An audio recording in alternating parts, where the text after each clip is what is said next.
DSP Siraj ने अकेले ही England को अरेस्ट कर लिया। अब मतलब सिराज साहब अक्सर ये कहते हैं कि वी बिलीव इन जस्सी भाई, लेकिन जब जसप्रीत बुमराह नहीं थे, मैटर बड़ा था, तो सबसे आगे डीएसपी सिराज खड़ा था।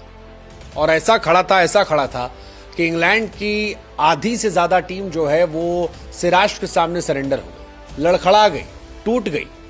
आलम यह था कि बुमराह खुद मुस्कुरा रहे थे कि यार अगर इतना जोर हमारे रहते तुम लगा देते तो पिछला वाला भी जी जाते।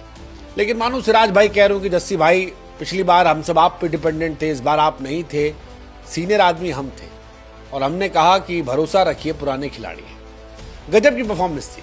19 ओवर 3 गेंद 70 रन देकर 6 विकेट। मोहम्मद सिराज इस बार बॉलिंग अटैक को लीड कर रहे थे और जब कप्तानी गेंदबाजों की उनको दी गई तो वैसे ही निखरे जैसे इंडियन टीम के कप्तान शुभमन गिल निखरे थे।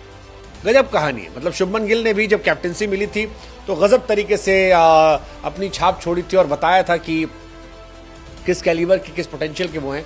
और ऐसे ही सिराज साहब भी हैं। सिराज बुमराह के अंडर जब रहते तो कहते कि वी बिलीव इन जस्सी भाई, लेकिन जब बुमराह साहब नहीं होते तो मानो कहते कि we believe only in Siraj भाई। और इसीलिए बुमराह खुश भी थे, बुमराह मुस्कुरा भी रहे थे। India versus England second test match का तीसरा दिन सिनेमैटिक था, गजब का था। मतलब पहले सिराज साहब ने आते ही जो रूट की जड़ उखाड़ दी, फिर बेन स्टोक को पहली बॉल पर आउट करके सदमा दे दिया, लेकिन फिर वो सिनेमा आया, 300 प्लस रन की पिटाई हुई और बड़ी मार खाई भाई साहब, बड़ी मार खाई। लेकिन फिर जब कमबैक था तो वो कमबैक भी सिनेमैटिक था, क्योंकि 20 रन पर 6 विकेट जो है वो गिरा दिए गए थे। सिराज ने 70 रन पर 6 विकेट निकाले, आकाशदीप ने 88 पे 4 और दो भाई ने कहा कि हम मिलकर दोनों तबाही मचा देंगे। गजब गेंदबाजी। मतलब इन दो की गेंदबाजी आप देखेंगे तो 70 पे 6 और 22 ओवर में 88 आकाशदीप, और बाकी सबको आप देखेंगे तो 50 ओवर में 244 रन पिटे हैं बिना विकेट के। सिराज और आकाशदीप अलग थे और सबसे बेहतरीन जो है वो तो आपको सिराज लग गया। गजब की गेंदबाजी है। मतलब क्या एक्यूरेसी थी, दिल से गेंदबाजी थी और लेजेंडरी गेंदबाजी।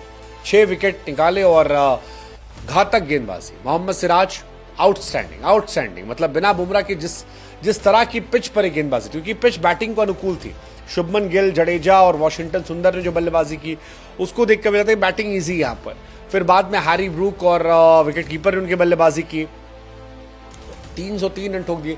वो देख के लगता बैटिंग इजी है, लेकिन उस बैटिंग इजी पिच पर 300 प्लस रन जहां है वहां पर कहर गेंदबाजी करना और बड़े बड़े बल्लेबाजों को आउट कर देना, ये मैजिक था। और यही मियां मैजिक जो है सिराज भाई जानते हैं। सिराज भाई ने जस्सी भाई की कमी महसूस नहीं होने दी और इसीलिए सारी दुनिया कह रही है कि now we believe in Siraj भाई ऑल्सो, क्योंकि जसप्रीत बुमराह के ना होने पर सिराज ने तन बदन आत्मा जो है जिस तरह से पिरोई है वो कमाल थी यार, अद्भुत थी, अविश्वसनीय थी, अकल्पनीय थी और ये बड़ी शानदार थी। पहली बॉल से लेकर आखिरी बॉल तक पूरा जज्बा, पूरा जुनून, पूरा जिगरा लगा देना। और ये स्टैट्स भी कहते हैं, सिराज जब बुमराह के साथ खेलते हैं तो केवल एक बार 5 निकाला, लेकिन बिना बुमराह के वो ज्यादा 5 निकाल चुके हैं और ये बड़ी बात है। ये बताता है कि यार कितने गजब गेंदबाज हैं।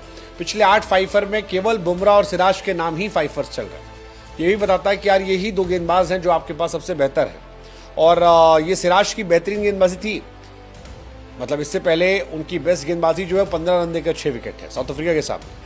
ये उनका सेकेंड बेस्ट है स्पेल है और ये कमाल है, अद्भुत है। जैसा कि हमने कहा 3 बार बिना बुमराह के वो 6 विकेट निकाल चुके हैं, जबकि बुमराह के साथ केवल एक बार ऐसा हुआ है। और हमें लग रहा है कि हम भी कह दें कि वी बिलीव इन जस्सी भाई।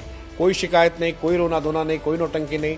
बैटिंग में लोग जो है वो विवियन रिचर्ड वाला बना रखा है और जब गेंदबाजी कर रहे हैं तो वहाँ तो कह रहा ही रहा है। सो लेट्स जस्ट होप कि डीएसपी सिराज जो है वो ऐसे ही काम करे।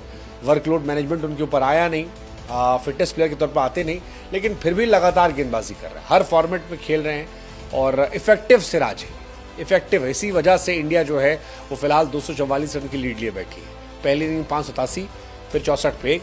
लेकिन वो जो इंग्लैंड को 4-7 पे ऑल आउट किया उसमें सिराज भाई का बहुत बड़ी भूमिका है। लेट्स जस्ट होप कि सेकेंड इनिंग में भी डीएसपी सिराज जो है वो अरेस्ट करे और इंडिया को मैच जिता दे। मैच जीतना इस बार जरूरी है।